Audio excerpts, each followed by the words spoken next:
The air in my small apartment was thick with the weight of my own thoughts, a suffocating blanket of anxiety and self-doubt that had settled in after a series of personal and professional setbacks. My name is Sarah, and at 32, I felt utterly broken.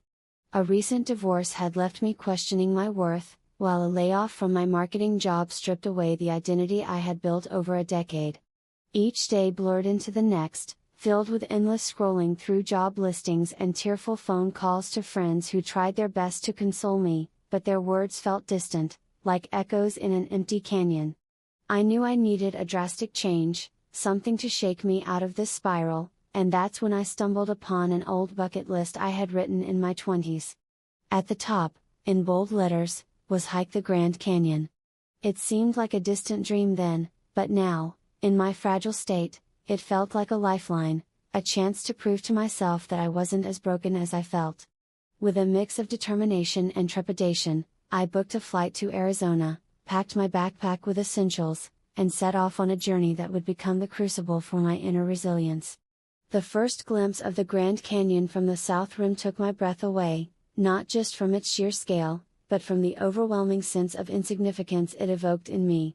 Standing there, the vast chasm stretched out in layers of red and orange, a testament to millions of years of erosion and transformation.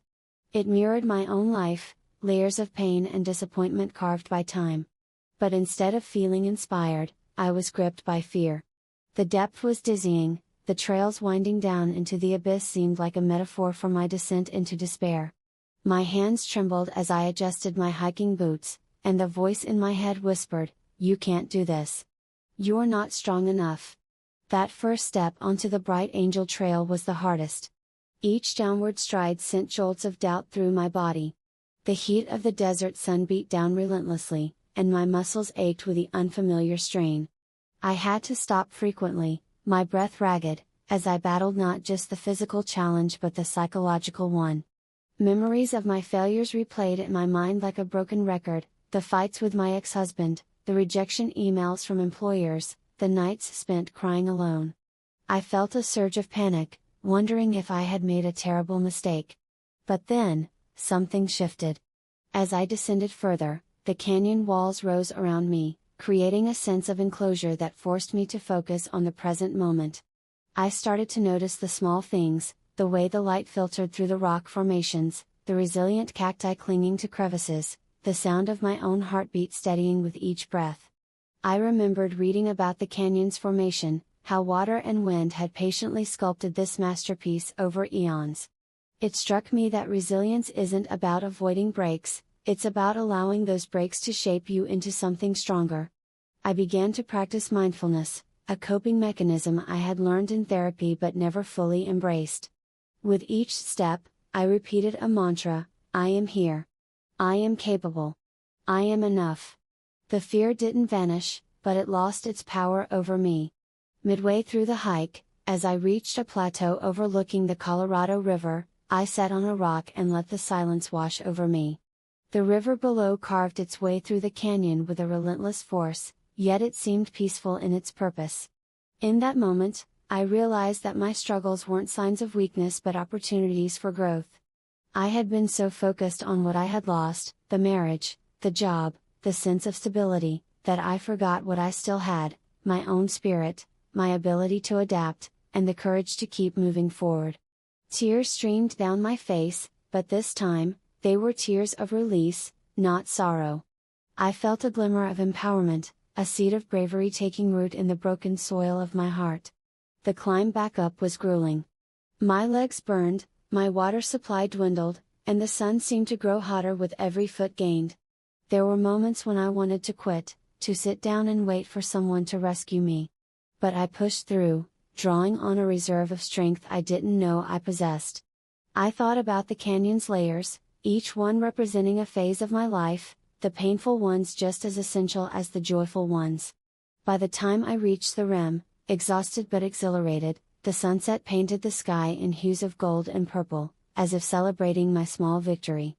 I stood there, drenched in sweat and emotion, and felt a profound sense of transformation. The Grand Canyon hadn't fixed my problems, but it had taught me that inner resilience is born from embracing our brokenness and using it as a foundation for courage. I learned that wisdom comes not from avoiding hardship, but from navigating it with an open heart.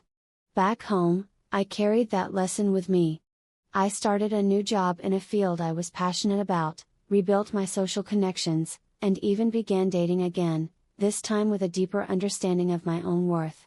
The canyon had shown me that just as the river reshapes the rock, our challenges can reshape us into braver, wiser versions of ourselves. To anyone feeling broken, I say this: your struggles are not the end of your story. They are the cracks that let the light in, the very places where your resilience can bloom. Embrace the journey, trust in your inner strength, and remember that even the grandest canyons start with a single drop of water. You are capable of more than you know. Break time equals 5s, greater than in the bustling city of Brookhaven, where skyscrapers scraped the heavens and life moved at a relentless pace. Alara's world had just crumbled. For 5 years, she had poured her soul into her marketing career, believing that success was measured in promotions and paychecks. But when the company downsized, she found herself among the first to be let go, her identity stripped away with a single email. The initial shock gave way to a suffocating cloud of self-doubt and fear. How would she pay rent? What would people think? Every morning, she woke with a heavy heart, scrolling through job listings that felt like distant mirages, her apartment walls closing in on her. It was during one of these bleak afternoons, while aimlessly wandering the city streets, that she stumbled upon the Brookhaven Community Garden. Tucked between gray concrete buildings, it was an oasis of green, vibrant with the colors of blooming flowers and the earthy scent of soil. Something about the tranquility drew her in, and she decided to volunteer, not out of passion, but out of sheer desperation to fill the void. At first, Alara felt out of place among the seasoned gardeners, her hands clumsy as she fumbled with trowels and seeds. The physical labor was exhausting, and the quiet moments allowed her anxieties to scream louder. She battled waves of imposter syndrome, questioning if she belonged there or if she was just hiding from her failures. But as days turned into weeks, something shifted. She started to notice the small miracles around her, the way a seedling pushed through the dirt after a rainstorm, or how the elderly gardener, Mrs. Gable, would hum old tunes while tending to the tomatoes. Alara began to open up, sharing her story with others who had their own tales of loss and renewal. She learned coping mechanisms from them, like focusing on the present moment when fear threatened to overwhelm her, or journaling her thoughts to untangle the knots in her mind. One particularly challenging day, a sudden storm threatened to destroy their hard work. As rain lashed down and wind howled, Alara felt a surge of panic, mirroring the chaos in her life. But instead of retreating, she joined the team in securing tarps and staking plants, her hands trembling but determined. In that moment, she realized that resilience wasn't about avoiding storms, but about learning to dance in the rain. The experience ignited a spark within her. She started taking on more responsibility, organizing planting schedules and mentoring new volunteers. Through this, she discovered a latent strength she never knew she had, the ability to lead, to empathize, and to find joy in simplicity. The climax came during the garden's annual Harvest Festival, where the community gathered to celebrate their bounty. Alara stood before the crowd, her heart pounding, as she shared her journey from despair to empowerment. She spoke of how losing her job felt like an ending, but it was really a beginning, a chance to let go of old definitions of success and nurture something greater. Tears welled in her eyes as she described the wisdom she'd gained, that true growth often sprouts from the darkest soil, and that by helping others grow, we heal ourselves. The applause that followed wasn't just for the garden's yield, but for the transformation they witnessed in her. In the end, Alara didn't rush back to a corporate job. Instead, she helped expand the garden into a citywide initiative, teaching others the lessons she'd learned. Her story leaves us with a powerful message: when life uproots you, plant yourself where you are, water your dreams with patience, and watch how resilience blossoms into a life more beautiful than you ever imagined. The human spirit, like a seed, holds infinite potential. It just needs the courage to break through the surface and reach for the light.